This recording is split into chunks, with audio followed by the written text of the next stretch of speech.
नमस्कार दोस्तों, आप सभी का स्वागत है आपके अपने YouTube चैनल पर। दोस्तों आज की वीडियो में बात करने वाले हैं जीटीएल इंफ्रा स्टॉक की क्वार्टर टू रिजल्ट्स के बारे में। तो कंपनी के क्वार्टर टू के जो रिजल्ट्स हैं वो ऑलरेडी डिस्क्लोज हो चुके हैं। अब रिजल्ट्स आखिरकार कैसे नज़र आए हैं वो चीज़ भी चर्चा करने वाले हैं, और रिजल्ट्स का इफेक्ट कल के मार्केट पर कैसा पॉजिटिव रहेगा या नेगेटिव, तो वो चीज़ भी चर्चा करने वाले हैं। और सबसे इंपॉर्टेंट बात बता दूँ कि फिलहाल दोस्तों बाय सेल के लिए कोई रिकमेंडेशन नहीं रहने वाली, एजुकेशन पर्पज़ के लिए जानकारी आप लोग के साथ शेयर किए जा रहा हूं, और सेबी से रजिस्टर्ड मैं बिल्कुल भी नहीं हूं। सबसे पहले कंपनी के दोस्तों रिजल्ट्स के जो डेटा पर अगर हम चर्चा करें तो कंपनी के रिजल्ट्स ऑलरेडी डिस्क्लोज हो चुके हैं। कंपनी ने जो राउंड फिगर मेंशन किया है तो वो यहाँ पे दोस्तों कंपनी का जो डेटा रहने वाला सीधा लाख के अंदर कंपनी का मेंशन, यहाँ पे कंपनी ने क्लियरली मेंशन किया कि कंपनी का जो डेटा रहेगा वो एक्सपेक्ट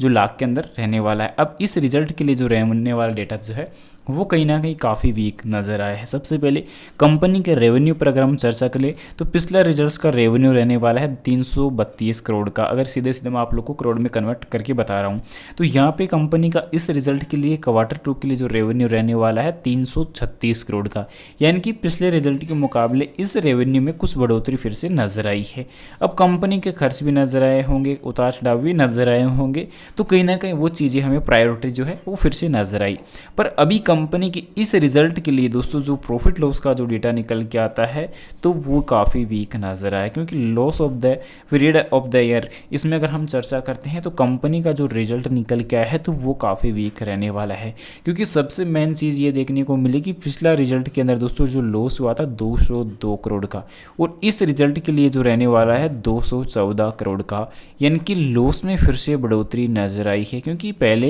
एनएससी ने सर्विलांस इंडिकेटर जो मेंशन कर रखा था कि कंपनी पिछले 8 जो रिजल्ट निकल के आए, क्वार्टर रिजल्ट्स निकल के आए हैं, तो उसमें कंपनी ने लॉस मेकिंग का जो कार्य है वो किया है कि कंपनी को पिछले लगातार 8 से रिजल्ट से दोस्तों लॉस मेकिंग का जो डेटा है वो शो किया है। तो नवा रिजल्ट भी ऑलरेडी आ चुका है, यानी कि कंपनी के लगातार जो लॉस पे लॉस यहाँ पे बढ़ते हुए नजर आए। क्योंकि लास्ट रिजल्ट पे रहा था 202 करोड़ और इस रिजल्ट पे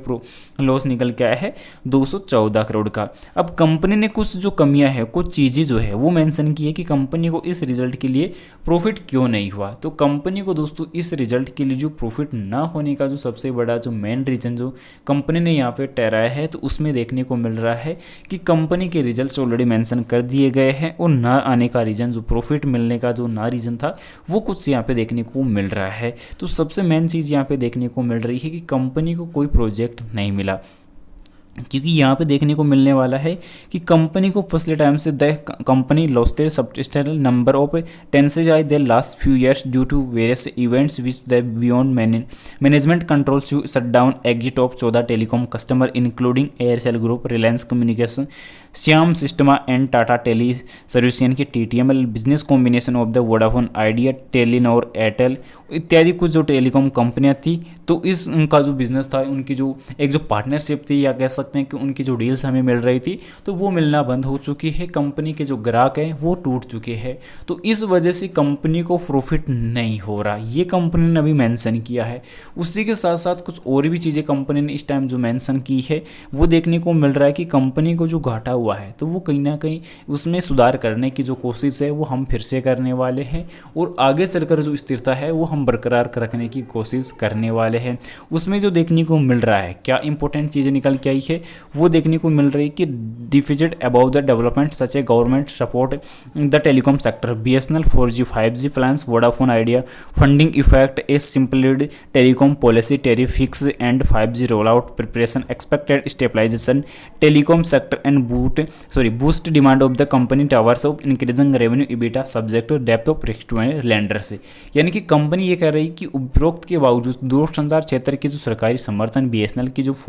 बीएसएनएल जो कंपनी है 4G और 5G की योजनाएं बना रही है, रोल आउट की तैयारियां कर रही है, जो खासकर वोडाफोन आइडिया जो है रोल आउट की तैयारियां खासकर कर रही है, क्योंकि उसके पास फंडिंग कम है तो कम प्राइस पे कम दामों पे एक अच्छी बिजनेस जो डील है वो हम दे सकते हैं जो टावर्स के लिए। तो कंपनी ये चाह रही है कि आगे चलकर कंपनी को प्रोजेक्ट मिलने की जो खासकर जो स्थिरता है वो बनी रह सकती है, और कंपनी को आने वाले टाइम में प्रोजेक्ट वापस मिल सकते हैं। तो कहीं ना कहीं कंपनी के कर्ज कम होने की उम्मीद हम लगा सकते हैं, और कहीं ना कहीं रिकवरी थोड़ी एक प्राइस जो रिकवरी का जो मौका है वो कहीं ना कहीं हमें निकल के आ सकता है। तो ये चीज़ें कहीं ना कहीं कंपनी के डेटाबेस के लिए रिकवर होती हुई नजर आ सकती है, क्योंकि कंपनी ने ये चीज़ अभी मेंशन की है। पर अभी दोस्तों जिस प्रकार डेटाबेस में उतार चढ़ाव भी नजर आई, कंपनी के रिजल्ट्स काफ़ी वीक निकल के आ रहे हैं, तो कंपनी में कहीं ना कहीं आगे चलकर भी फिर से समस्याएं नजर आ सकती है। तो कहीं ना कहीं पॉजिटिविटी भी हमें मिल सकती है। फिलहाल जो डेटा था वो मैंने आप लोगों को मेंशन कर दिया कि कंपनी के रिजल्ट्स कमज़ोर आए हैं, और कंपनी ये बोल रही कि बीएसएनएल से और वोडाफोन आइडिया से कंपनी को प्रोजेक्ट मिल सकते हैं।